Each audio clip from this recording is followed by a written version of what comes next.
All right, Poso Mamanuia. Hello, everyone. Welcome. Thank you so much for joining us tonight. My name is Jasmine Neosh. I am the chair of the National NALSA Advocacy Committee. We are honored to have a panel of absolutely incredible people here with us tonight. We are also pleased to say that we will be giving away 2 tickets to see the movie later tonight, which NALSA President Lazansi and Elise will be doing at the end of this event, so stay tuned for that. But before we get started, I would like to explain a little bit about why we felt this panel was so important. For too long, our stories and our interests have been represented by people who are not us, often allegedly on our behalf. The history of this country has shown how disastrous this policy has been, both on the larger scale and on the personal one. For too long, the crimes committed against our people have occurred in the shadow of a justice system which turns its back on us, made possible in part by this exclusion. In this regard, we are at a turning point in that history. With the help of allies and others who have demonstrated the courage to bring these stories to the forefront, Indigenous people have taken control of our own narratives and have more than demonstrated ourselves capable of speaking our own truths and deciding what our interests are. National NALSA in general, and the Advocacy Committee in particular, sees this as a critical facet of justice for Indian country and for all those whose lives intersect with ours. It is with this in mind that we are bringing you this incredible panel of speakers tonight, starting with our moderator, who I will introduce to you now. Elise Blasingame is an Osage citizen and a PhD student at the University of Georgia, focused on Native American politics. She worked for the Osage Minerals Council during the filming of the movie in Pawhuska, I'm sorry if I'm mispronouncing that, and will be moderating our discussion with Chief Gray and Judge Homer this evening. Elise, take it away. Wawina, thank you, Jasmine. Hawaii, good evening. It's an honor to be here with NALSA and our esteemed panelists, the Honorable Chief Jim Gray and Justice Liz Homer. These are 2 highly regarded members and leaders of our Osage community, and we're very grateful that you're both here with us this evening. Bear with me, they're both very accomplished, so I'm going to introduce them with a little bit of bio. For background, Chief Gray is the former principal chief of the Osage Nation. He served from 2002 to 2010. And he's the former publisher of the Native American Times newspaper from 1996 to 2002. Today, he works as a consultant across Indian country, and at the time he was elected, he was the youngest chief in our history to serve the Osage Nation. During his term, Chief Gray led the Osage Nation through a comprehensive restoration of Osage sovereignty. This led to our citizens being able to create our own form of government and enrollment of thousands of Osage who otherwise would have been left off the rolls and were off the rolls for almost 100 years prior to the constitutional reform. This gave all Osage over the age of 18 the right to vote in our tribal elections. In the past few years, Jim Gray has passionately served as a communications consultant for the Native American Agriculture Fund, has held pivotal roles such as executive director at Pawnee Nation, chief of staff or tribal administrator for the Sac and Fox Nation. And you've probably seen him in a lot of media recently about the movie that's come out and about his personal story and family history during the Reign of Terror. On a personal level, Chief Gray is married to Libby Gray and is the father of 4 children and stepfather to 3 children. We're very happy to have you. Welcome, Chief Gray. And I will also introduce Justice Homer. So prior to establishing Homer Law, Elizabeth Homer completed a 3-year term of appointment as vice chairman of the National Indian Gaming Commission. She's had a very distinguished career in public service, serving as the director of the Office of American Indian Trust at the U.S. Department of the Interior. And she also is a recognized authority on federal Indian law and policy, has served on several U.S. diplomatic delegations to the United Nations and Organization of American States on matters concerning civil and political rights of Indigenous people. Her legal career has included many roles. This also includes work with the Council of Energy Resource Tribes, Deputy Director of Americans for Indian Opportunity. And in 2014, she was appointed as an Associate Justice to the Osage Supreme Court and has served 3 terms. Ms. Homer is a University of New Mexico law graduate, and in addition to serving as a justice, she's also served as an attorney several times for the Osage Nation, for the Gaming Commission, and our Gaming Enterprise Board. And she was chairwoman of that in 2010. So welcome, Justice Homer. We will have each of you, our panelists, speak broadly just about your reactions to the film. I know you both have already seen it, have gone to some of the screenings, and then we'll get into more specific questions If you watching have any specific questions for our panelists, feel free to put them in the chat and we'll do our best to get to those in just a minute. So I'll now turn it over to Chief Gray if you want to start with your thoughts on the film. And you're on mute. Okay, thank you for having me, and thank you for the kind introduction as well. I'm, as one of the things that I think a lot of non-Osages who are going to be seeing this are probably going to see a movie like a true crime movie based in the 1920s on an Indian reservation, and they may feel a little disconnected to it, but what they're not going to be disconnected to is the complete utter greed and racism that is displayed on this in this film. It's wrapped in a narrative that is more of the Hollywood style of movie making, but there's some different elements to it that I think I'd like to talk about later. But for the most part, the movie's an incredible piece of cinema. It's not a documentary, so I don't want anyone to read into it too literal, some of the things, but there are a lot of nods to reality and historical facts. And but it's told in such a way where it's engaging, it's gripping. There's some violence in this movie. I'm not going to sugarcoat it. It's real. And that wasn't exaggerated. It's unfortunately, this is a violent story. But behind the story, which I hope we get to, is what happened to the Osages afterwards. And but the movie's very different than what normally the entertainment industry passes for native themed storytelling. And I think with Scorsese's unique approach to reaching out to the tribe early on, made a real difference on the screen. And I'll just kick it over to Liz.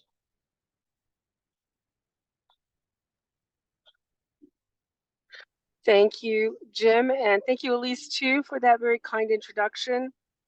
I got to see the movie back in July when the Apple invited the Osage Nation, all of the Osages that were, part of the movie and who were also like behind the scenes doing the technical stuff. They were doing the catering and the wardrobe and makeup, and the Osages were involved in virtually every aspect of this production.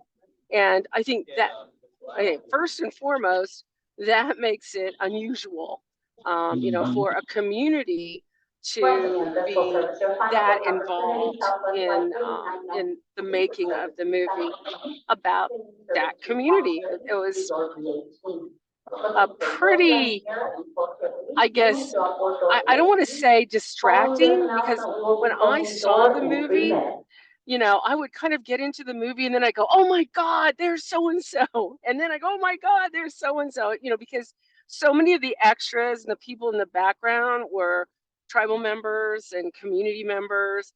And that made it, that would kind of sort of jerk me out of the movie every once in a while, instead of just being in the story, just watching what was going on in the filmmaking. And so I enjoyed that very much. I think that it's pretty unusual when a whole community of American Indians refers to the director of the movie as Uncle Marty. And everybody back home does. It's all, oh, Marty this and Uncle Marty that. And I think that was, primarily because he was so receptive and open to the feedback and the input of the community in every aspect of it, including, the language and the clothing and the ceremony, every aspect. He encouraged and brought in advisors and then accepted the advice. So, so many movies that you see, where there were Indian advisors and then they had a divorce, right? Big fights, and the Hollywood folks didn't want to hear that or didn't want to do that. Well, that's not how it was here. And I think that makes a tremendous difference, in this movie. As to the story itself, as to the, subject matter itself, it's a really grim, terrible history that I think still reverberates in our communities today. I mean, we truly do have a diaspora of Osages, of people that left in that era to go live in California and Texas and other parts of Oklahoma just to get out of there, because it was a terrifying, period. When they say the reign of terror, that's really true. People were just dying mysteriously. People were dying, or being murdered, just out there, bald-faced, murdered. And so, this movie captures that. And I think the movie does not gloss over kind of the impetus for these bad acts, the greed and the racism. It was like, it showed how many people in the community did not see Osages as human beings, but rather as, I don't know, as objects to be exploited and to have their wealth taken from them. And that really comes through loud and clear in the movie. Thank you both for sharing your reactions and kind of synthesis of what the movie does well in terms of representation, because you're right, it's a really unique moment and so many people across Indian country are commenting on this. Chief Gray, I know that you have recently been featured in Bloomberg Media's podcast In Trust, which talks about the modern day issues with our mineral estate and the current challenges that have emanated from this period of time. Can you talk a little bit more about the current state of the mineral estate and with respect to non-Osage members and head rights? And do you think the film will help get the right kind of attention on this issue? Okay, first off, both Liz and I were also in the In Trust podcast. She was in a different episode that I was, but I just want to make sure to include her in that very important piece of journalism. It's what I call it, because even though podcast is kind of a new media for journalists, but I would say the folks at Bloomberg have really done a wonderful job in making this investment into telling this other story that is a lot more complicated, and it took multiple years for the journalist and her team to come up here and conduct interviews and do the research in the archives. And so before the thing went live, she had already spent over 2 years on this project, just getting the stories down. And so I have enormous respect for the person that's doing this. And so back to the mineral estate. The mineral estate is not it's still valuable, and it pays out in tens of thousands of dollars a year to shareholders, head right owners today. But it's not the kind of money it once was back in the 1920s, where a quarterly payment of $15,000 in 1920 dollars would be several $100,000 today. That kind of money is not happening anymore. It's a mature oil field. There's all the big players like J. Paul Getty and Phillips and Conoco and Sinclair. They all got their start there, but they've left, and so our mineral estate is populated with a lot of small mom and pop and medium-sized companies. One of the valuable things about the Osage mineral estate for producers is that it's just got one owner.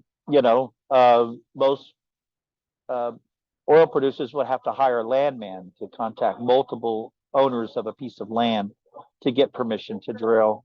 That could take years of getting those permissions. And And so in the Osage's case, it's a lot quicker because you have to just get an approval from the Osage Minerals Council to produce a lease. And so there's some aspects of the industry that really like drilling at Osage even now.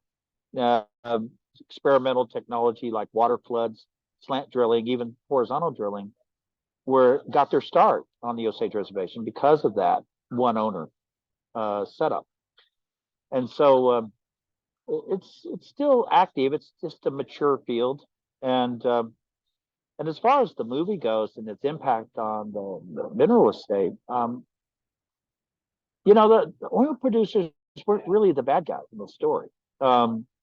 It was the guardians. It was people marrying into the tribe. These people were the ones that were exploiting. And I think a lot of people misunderstand that. The oil producers did what was asked of them in terms of getting a lease and drilling and paying the royalties to the tribe. And so that part is not getting it's not part of that particular story. But they've been driving the economy in Osage oil and gas industry, for the last 100 years easily.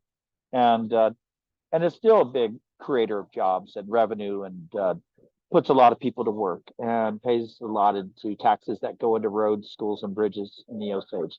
So the tribe plays a pivotal role in approving leases, and they will continue to as long as there's an interested group from the industry. And so far, so good at this point. But I'd be wrong to give anybody any reason to think that those kind of days are going to come back. It's not. Yeah, it's a non-renewable energy source, and it was an interesting time. And so that's it. And Chief Gray, as a follow-up, that makes perfect sense. I think one of the issues that might come up as a result of the film, and for those who have read the book as well, is the idea of non-Osage headright owners and how the tribe may or may not be able to get those headrights back. And do you think that this will bring attention around that specific issue, or do you think that's kind of just, it is what it is? Well, I think it says a lot about the federal machinery that went into place of creating this mineral estate and the headright system, and the way that property interest was able to get exploited by people like William Hale and Ernest Burkhart and the guys. They weren't the only ones. It was a cottage industry of people trying to find ways, and then they added insult to injury. They put them in charge of people's estates as guardians, and this is one of the racist moves that they made at the time. The whole notion that these Indians had money just was insulting to these Congress people. And they're sitting back in DC, devoting hours and hours of time on how can they fix that, because obviously that's not the way it's supposed to work. Osage has come into all this money. And if you listen to the podcast that Bloomberg did on interest, they'll tell you that spending among the income bracket that the Osages were in were fairly consistent with other non-Indians in that same income bracket. So we had people who invested wisely.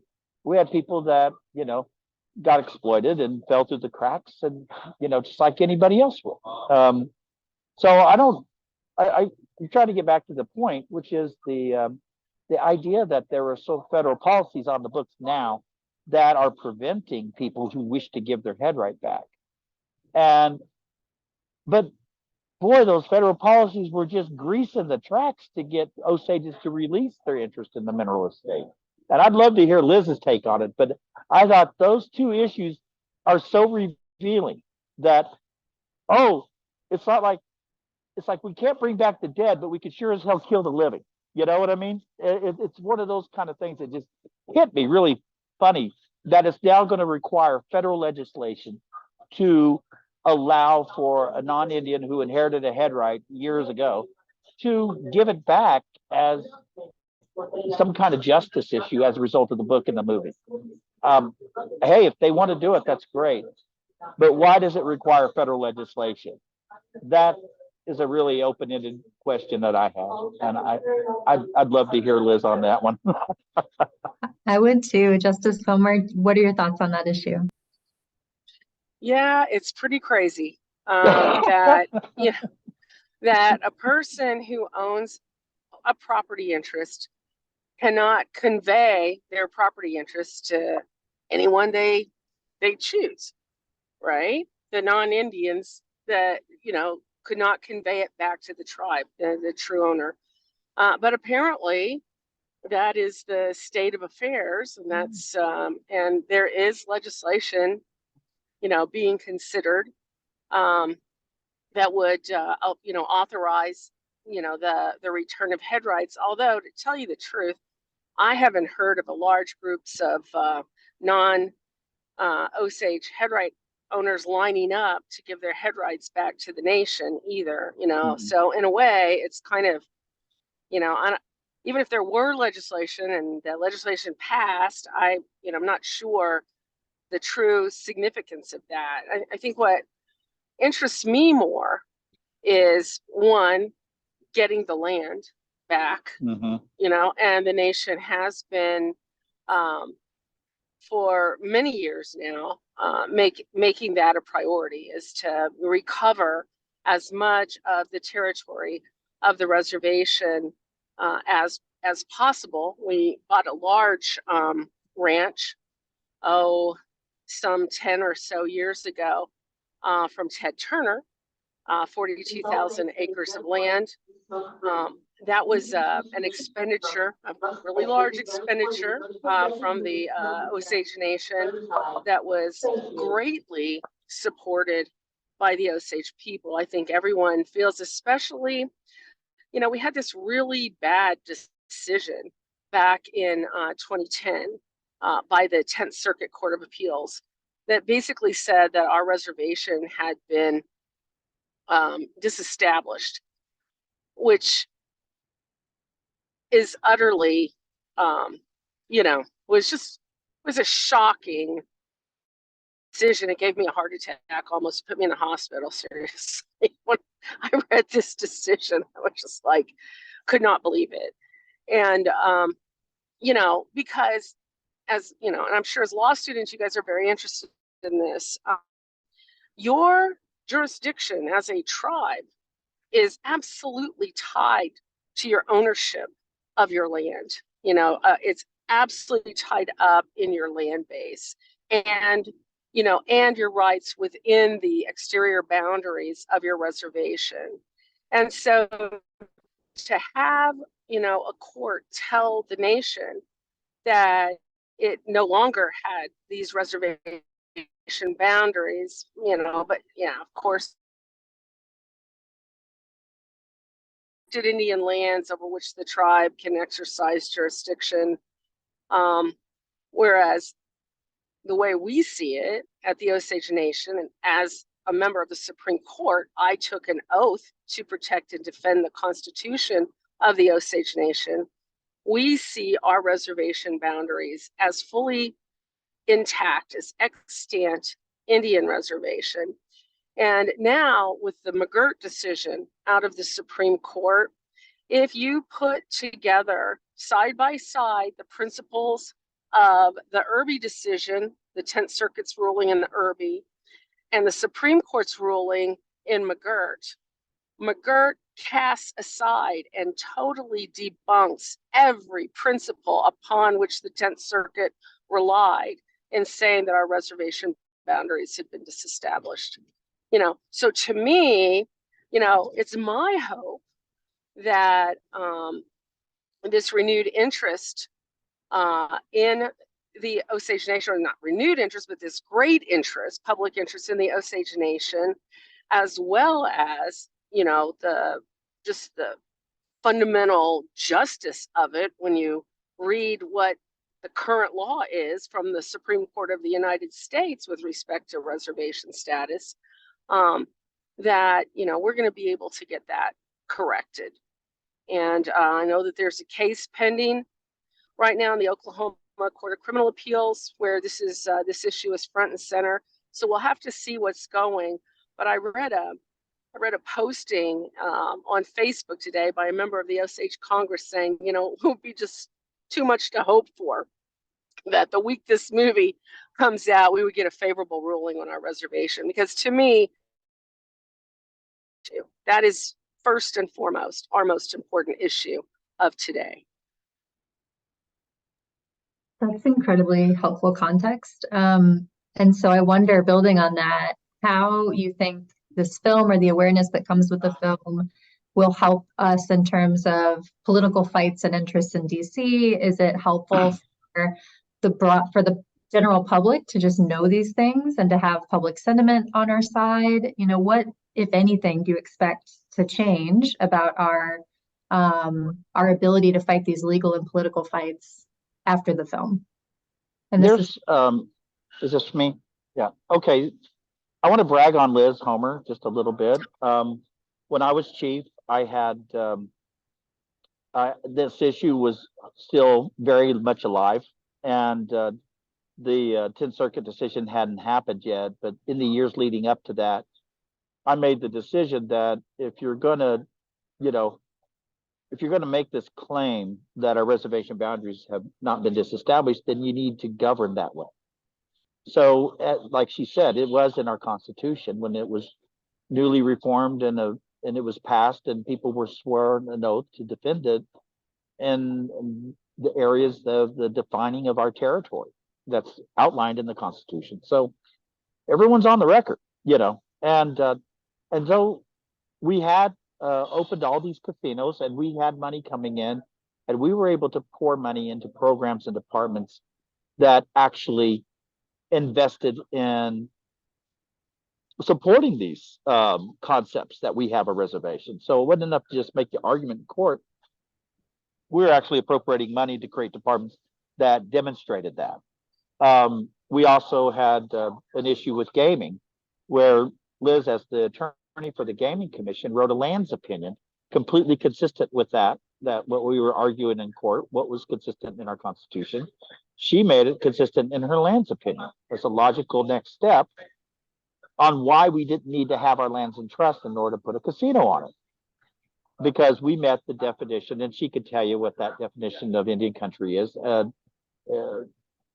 Anyway, Part 51 or something like that. Anyway, so she did that, and she submitted it to the National Indian Gaming Commission and asked them, you asked what authority are you building these casinos under, and this is our answer. And after several months, while we were still building our casino in Tulsa under this theory, this argument that we were making, we got a letter back from the NIGC saying we agree with you. And so, I would say that, the message that we tried to convey to anybody who would listen to us, whether it's exercising our authority to collect the reservation roads money from the BAIA to build roads, schools, and bridges, we also use those gaming dollars to invest in programs that strengthened our sovereignty in the area of cultural and language preservation, and having this whole generation grow up speaking Osage 20 years ago. What a novel idea that was, not knowing that in 2018 Scorsese was going to be in town, and he was wanting to teach his actors how to speak Osage.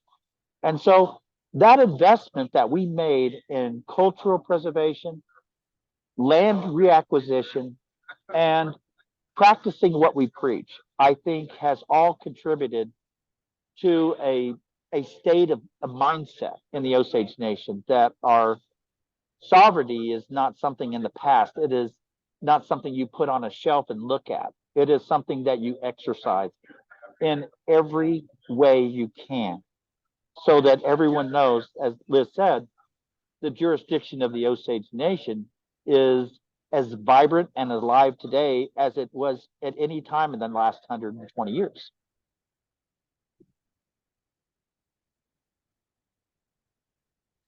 Yeah, one of the things that Jim asked me to do a long time ago was, I think it was in either 2009 or 2010, was to do a PowerPoint for the Osage Nation employees on the reservation.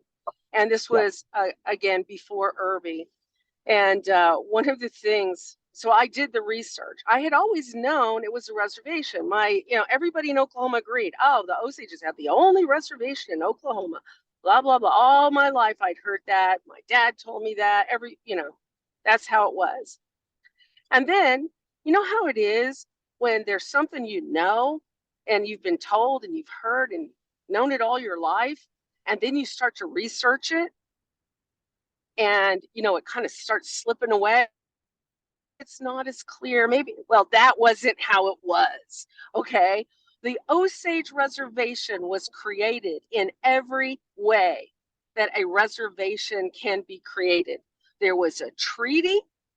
There were actually a couple of treaties, one where we ceded the land in Arkansas and got the money, and the other one was a treaty with the Cherokees in 1866, which authorized the sale of land that at that time was vested in the Cherokees, which had formerly been vested in the Osages, but it's kind of complicated.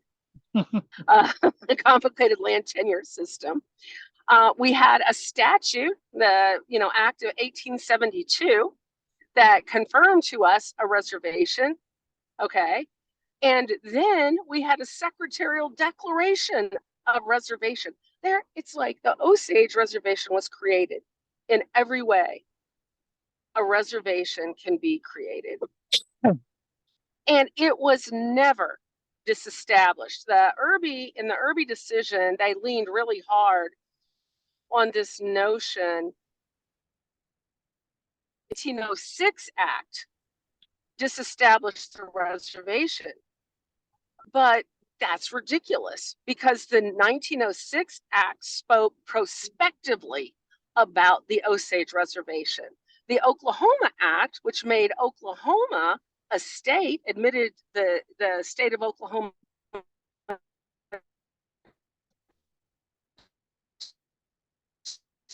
the Union,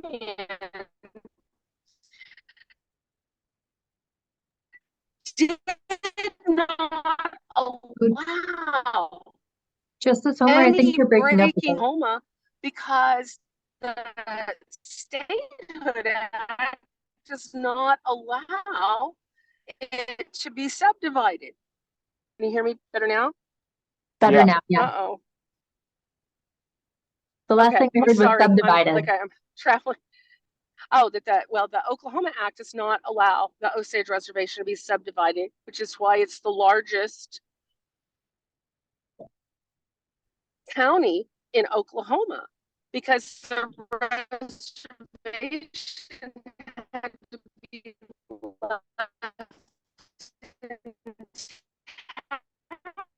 I'm afraid your bandwidth is low again. You might try going off camera. right. So this idea that somehow the 1906 Act, which speaks of the reservation prospect, go what? I'm not hearing you. Oh, You better give it back to Jim. You were breaking up a bit, so you might just want to go off camera for to save your bandwidth. Oh, okay. Stop doing that. All right, got it. Is that better? Yeah. Okay, good.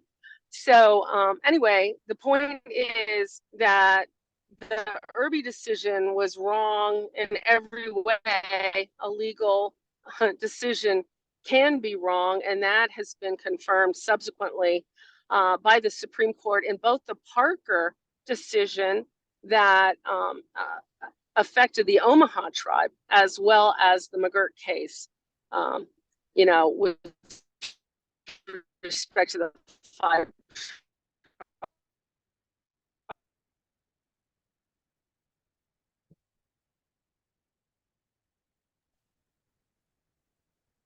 Oh, I think we may have lost you. She may have a bad connection. Hopefully she'll call back. She was on a roll. I know. That's a really good history lesson on the creation of the reservation, and just how unique that situation is. Oh, Justice Homer, I think your bandwidth is too low. I apologize. We can't hear you. Oklahoma now,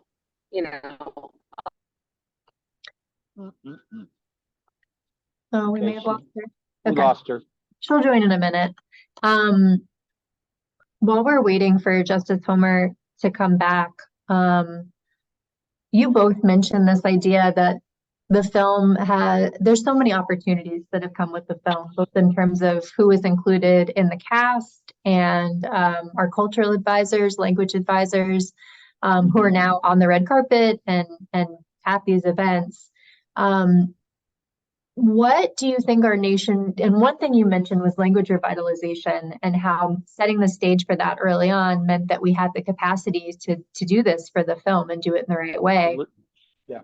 What else do you think we did right, either at the beginning of the relationship with Scorsese's team or even before that, that made this a productive relationship for our nation in terms of controlling the narrative as much as you can in a Hollywood film about our people? I think one of the initial decisions that the film had made was and Eric Roth was the screenwriter, and he's well known. He's won Academy Awards. I think he's famous for writing Forrest Gump, that movie. And so he's well regarded in the industry. So when he was hired to come in and write the screenplay, there wasn't any consultation going on with the tribe. It was just taking the elements of the book and writing a story out of that, which basically put Leonardo DiCaprio in the role of playing the FBI agent. And it was a story told from the FBI point of view in what they did. And very little of that script, and from what I understand, included the Osages and their story, other than we were just victims of this exploitation. And so there was no humanity in this version. And it was only until Scorsese traveled to Oklahoma and came to the reservation and met with descendants of the Gray Horse community where these events took place in the book, where he heard from many speakers, including myself, who urged him to break out of that trope of the white savior narrative and to build a story that is more upon the active involvement of the tribe. Because I think one of the things I mentioned to him was that who is going to care about these Osages being murdered if you don't know who they are? And if we tell that story of who they are and what the tribe is, and our story becomes part of the script, less about an individual crime, people will care what happens to these people in this story as it goes on. And I think that investment has never been made in Hollywood. And that's what I asked him. I was like, that movie's never been made, sir. The ones that I've described to you, Dances with Wolves, Little Big Man, Last of the Mohicans, all white savior narratives, fiction written by non-Indians about Indians.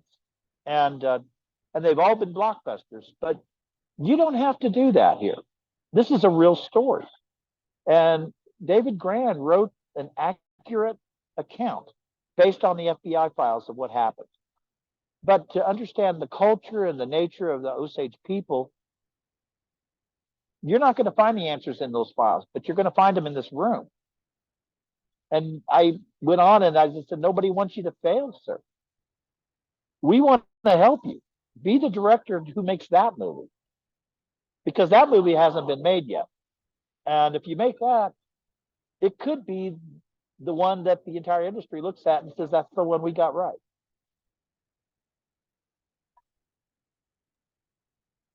Justice Homer, do you want to wrap up your thought from before you cut off?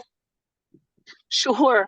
Yeah, I'm sorry about that. Like I say, I'm driving across America right now. And I got really low on bars there. Anyway, so kind of going back to the, your initial question is this going to help? How can this help us? I think anytime you can bring understanding to people and we can take advantage of, this 15 minutes of fame, or maybe half an hour if we're lucky, that, people will help people to see, what we're about and who we are, and recognize these are not esoteric, pie in the sky questions. These are issues that have day-to-day meaning to an entire community of people. And, you know, our lives are affected by it. And if we're seen as people and we can create, then hopefully the kind of understanding that we will be treated like people, like we will be treated like valued constituents by the political leadership of this country, in the courts, that we didn't die, it's not over, you know, tribal sovereignty, Indians, you know, we're here permanently. We are an integral part of the United States of America as a matter of constitutional law. You know, there are 3 sovereignties that America is comprised of, you know, federal, state, and tribal government. So yeah, I think maybe this interest in it is, I think it will also open the doors for scores of young, talented writers, artists, directors, filmmakers, you know, and so hopefully it will help our stories be told by our own writers and our own filmmakers. So I think politically that can't do anything but help us. That has to help us. On that note, I want to make room for others. If anybody has a question, feel free to raise your hand or unmute yourself or put it in the chat. But another question I would have is, since you've both seen the film, I'm going to see it Saturday. Would you say that the ending of the film leaves room for that discussion about the resilience of Osage people? Or is it kind of like, this happened, that's the end of the story? Or not to give away the ending, but well, the feeling. but that's what when I tweeted about spoilers. this after I saw that, I said I wasn't going to spoilers, reveal Jim. the ending. I'm not. I'm just explaining that when I did my review after I saw it, I deliberately left out the ending for that very reason, because I want people to see the ending. It's important. Okay. We can leave it at that. Yeah, I don't want I don't want it to be spoiled either. So I'm nervous, I'm excited, I can't wait. We got UC Davis NALSA trying to see it on Friday if we can get the funding. Awesome. That's great. Yeah, I love here. So I'm in Atlanta here on Muskogee land. I'm going with a big group of people. You know, I feel like everybody's making their little screenings all over the country. It's really nice. It's really nice to see this collective moment. Questions from other folks on the call? Anything you guys want to add? If I could, I would like to, and I can stop if somebody has a question, but I just wanted to throw this in. We were talking about the legacy impacts of this movie getting such an international attention from the world, because it's not just here in the States. This is all over Europe. It's all over Latin America. It's in Asia. There, Middle East. I mean, it's everywhere. But back home in Oklahoma, we're facing some issues that this release of this movie this week is generating some long overdue justice issues for not just Osages, but indigenous storytelling as well, simply because in states like Oklahoma, where the legislature has been dominated by one party for a number of years, and red state is what they call it, you know, and they've passed a bunch of laws in the last few years, and one of which is that they're going at it, books and libraries, because they don't want any gay discussions, or they don't want any kind of stories like the 1619 Project on the impact of slavery in federal policy as a systematic issue, not a one and done kind of thing. And of course, there's a reaction to that from the right, and they passed these laws, and we're kind of caught up in all that as because we have our own stories, and this being one of them has caused teachers who had once bought copies of the book to be taught in social study classes in high schools in Oklahoma have now decided to put those books in a shelf and not to be distributed to their class or even talked about, because these laws, if you are found in violation, it could cost a teacher her license or their license, and it could cause accreditation issues for the school. And so this chilling effect of this law that would ban any kind of subject matter taught in history harkens back to something that did happen 100 years ago, when there was a exploitation that took place, and it was completely erased from people's memory over time. And that's one of the big takeaways from the book itself. When I saw the multiple meetings that David Grant had at libraries and universities that were filmed, and you could hear the questions. And here in Oklahoma, especially, people were upset that A, they didn't know anything about the Osage Reign of Terror until he read the book. B, they didn't know anything about the Tulsa Race Massacre, because these two items were not taught in their public school. And so this law that's on the books now is not only continuing that dark tradition, but now they've weaponized it to where they're actually going after teachers and affecting and running them out of the state, basically. And so this movie received tax credits from the state of Oklahoma to be made here on location. When it was premiered in Cannes Film Festival in France in May, this lieutenant governor of Oklahoma flew there and walked the red carpet and promoted this movie to be seen by an international audience. When he returns, a reporter for the KOSU NPR station noticed that he was there and asked for an interview, and he gave it. And he thought this was going to be a time to really talk about, encouraging more films to be made in Oklahoma, which is his job. And I'm not even upset that he went, because that's what the state is supposed to do. But what he didn't anticipate was, so how do you square encouraging people to see this movie out of one side of your mouth, while at the same time your governor signed bills into law that will make it unfit to be taught in the public schools in Oklahoma? The same topic that you're celebrating over here can't be taught to Oklahoma high school kids. And he was just flat-footed. He babbled something about he'd be open to amending the law, kind of thing. But this is where the politics and policy just run right smack into each other, because by all rights, this story should be common knowledge in Oklahoma, if not the country. But let's leave it to Oklahoma. This should not be something no one's ever heard of. And that's going to be our challenge after this movie comes out. How much of this momentum that we get will translate to change in policy? Because the Osages have come out and passed a resolution calling for the complete repeal of House Bill 1775, which is the law I'm talking about. The 5 civilized tribes did the same thing shortly thereafter. And I think the Kiowa tribe did that. And these tribes collectively represent about 80% of the Indian population in Oklahoma. So there's stuff to be said about all. And I'll stop there and just let you go. Well, that's an excellent point. I know Patty Roanhorse was on the red carpet in LA, and she said you can ban the book, but you can't ban Martin Scorsese, right? Like the access. You can, of course, you could, but the access. They are. I know. They're trying. They did.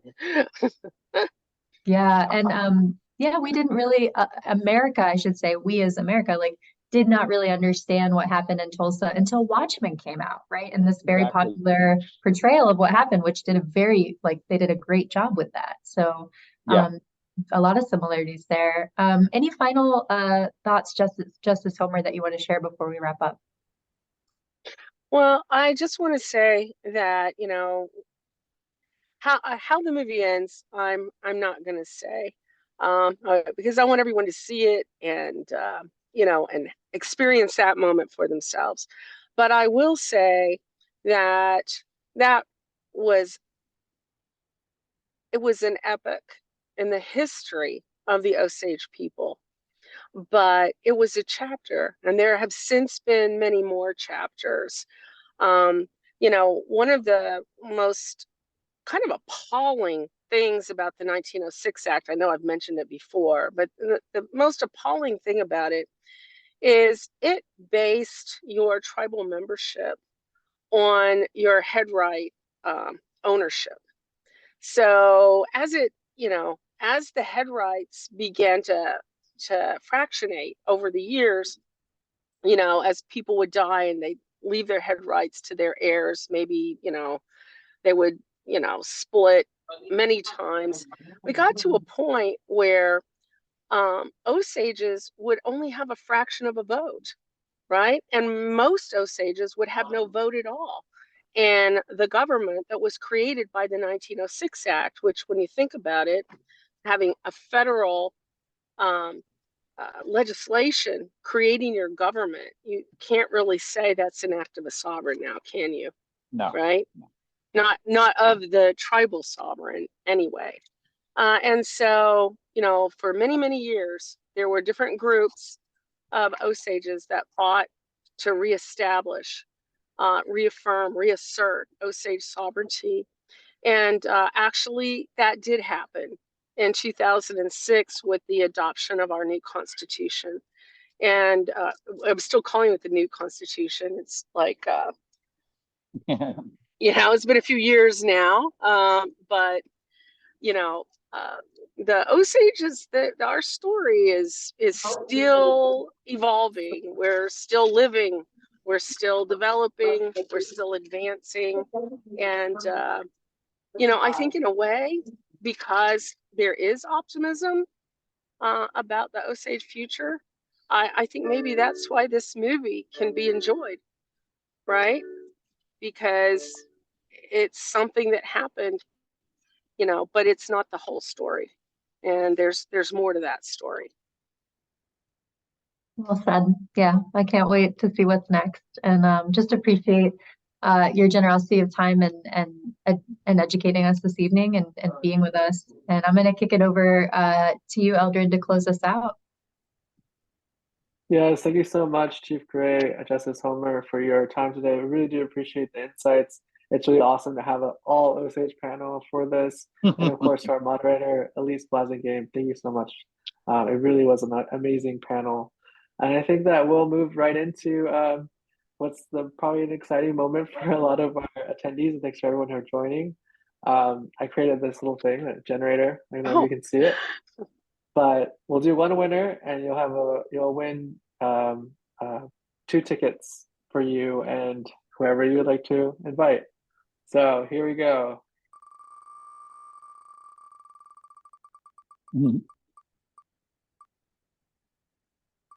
Oh, spin again.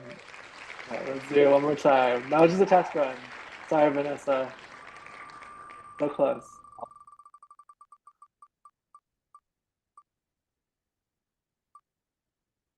Okay, 3rd time's the charm, guys. 3rd time's the charm. Let's do this.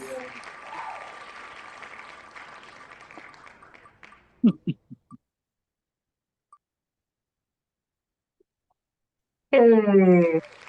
Yay! Yeah, you're funding Hi. Now you got Thank 2 you. tickets.